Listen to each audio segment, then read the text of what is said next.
l'acidité totale d'une boisson.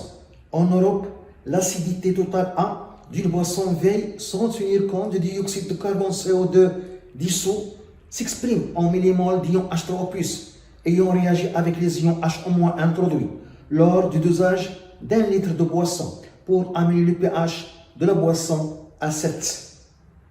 Pour être commercialisable, la boisson doit avoir une acidité totale minimale de 50 millimoles par litre. En dose, le volume vu A égale 20 ml de cette boisson par une solution d'hydroxyde de sodium Na plus HO- de concentration molaire Cp égale 0,1 mol par litre et on trace la courbe pH en fonction du Vb. 1. Avant l'ajout de la solution d'hydroxyde de sodium, on doit éliminer par chauffage à reflux le dioxyde de carbone dissous. Sur quelle propriété repose la méthode utilisée pour éliminer le dioxyde de carbone CO2? De déterminer le pH de la boisson V et la quantité de matière d'ion H- nécessaire pour amener 1 litre de cette boisson à pH égale 7. 3. Écrire l'équation de la réaction entre les ions H3+ et HO- et montrer qu'elle est totale. 4. En déduire l'acidité totale de la boisson étudiée. Est-elle commercialisable? On donne KE égale 10-14. 1. La propriété sur laquelle repose la méthode utilisée.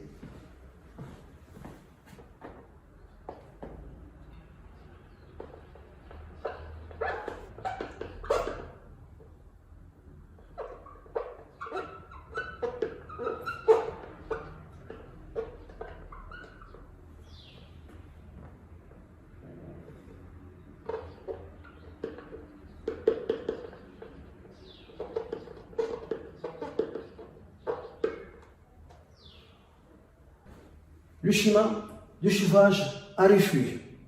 C'est la méthode utilisée pour éliminer le dioxyde de carbone CO2 dissous dans la boisson. On a un volume de boisson qui est en ébullition. Donc les acides carboxyliques qui se trouvent dans la boisson s'évaporent et montent dans le réfrigérant.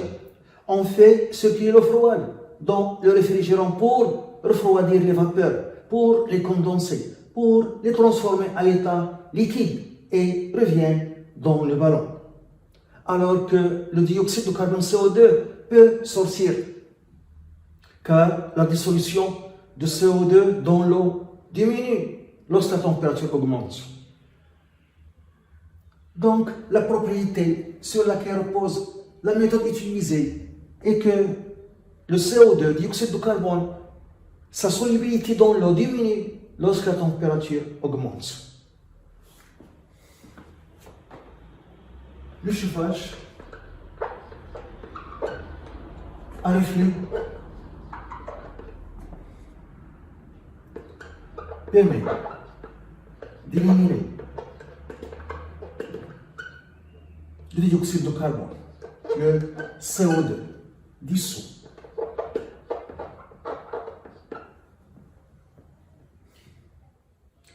Sa solubilité dans l'eau diminue lorsque la température augmente.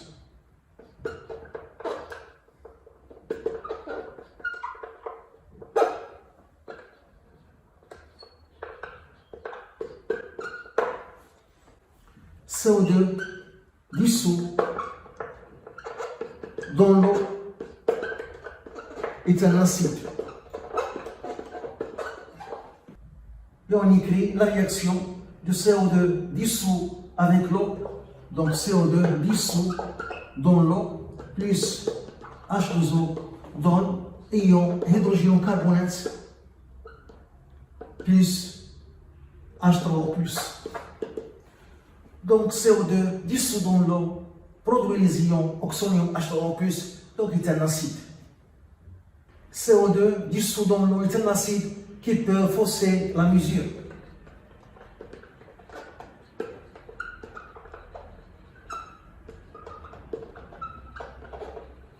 C'est pourquoi il faut l'éliminer. De pH de la boisson V et la quantité de matière dision hydroxyde H-.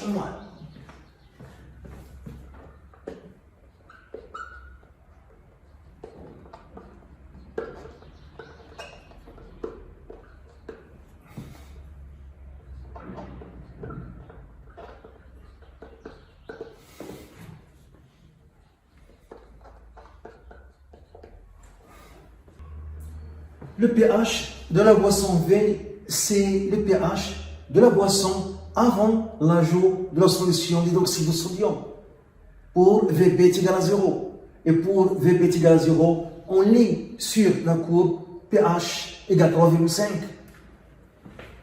Pour VB est égal à 0, on a pH est égal à 3,5. C'est le pH de la boisson V. Est une solution acide. La boisson V est une solution acide. La boisson V contient de nombreux acides carboxyliques. On cherche la quantité des ions hydroxyde H- nécessaire pour amener 1 litre de la boisson V à pH égale 7. À pH égale 7, on lit sur la courbe que le volume de la solution d'hydroxyde de sodium ajouté VB égale 16 ml. On a VB est égal à 16 ml. Donc la quantité des ions H- ajoutés à pH égale 7 est égal à CB fois VB est égal à CB 0,1 VB 16 ml en litre fois 10 puissance 3. Donc on trouve 1,6 fois 10 puissance 3 mol qui est égal à 1,6 millimol. 1,6 millimol, c'est la quantité d'ions hydroxyde H- ajouté à 20 ml de la boisson. Il faut chercher la quantité d'ions H- ajouté à 1 litre. Donc on a 1,6 millimol. Ça c'est pour 20 ml. Il est ajouté à 20 ml de la boisson pour avoir pH égale 7 de la boisson. Pour 1 litre, 1 litre, 6000 ml.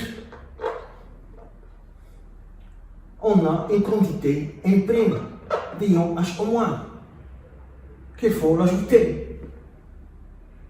On trouve imprime des ions H- est égal donc 1000 fois 1,6 sur 20. On trouve 80 millimol. 80 millimol, c'est la quantité d'ions hydroxyde H- qu'il faut ajouter à 1 litre de la boisson pour amener son pH à 7. 3. L'équation de la réaction entre l'ion oxonium H3+ et l'ion hydroxyde H-. L'équation de la réaction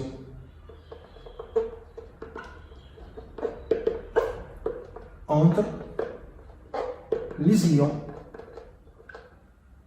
H3+ et H- hydroxyde H-. L'ion oxonium H3+ plus l'ion hydroxyde H-, l'acide plus la base, donne 2H12. On montre que cette réaction est totale. On calcule la constante d'équilibre K1 sur la concentration de l'ion oxonium fois la concentration de l'ion hydroxyde H-.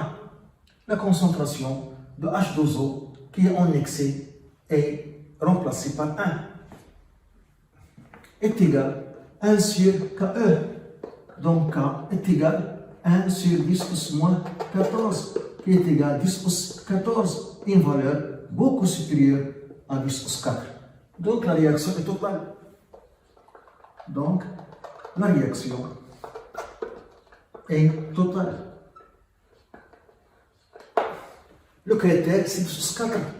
Si la constante d'équilibre, quand est supérieure à 10 × 4, on considère la réaction totale. 4. L'acidité totale de la boisson V.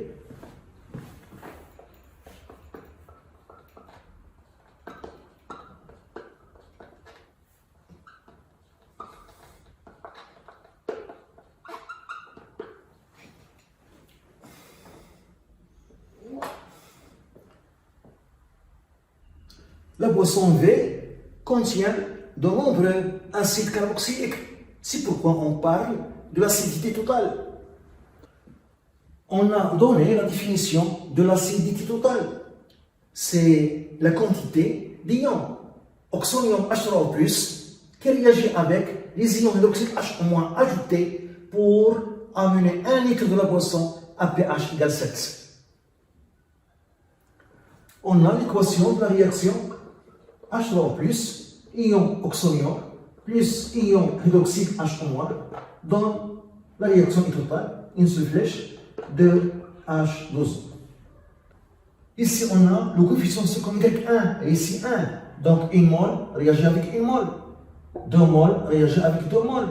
100 mol réagit avec 100 mol.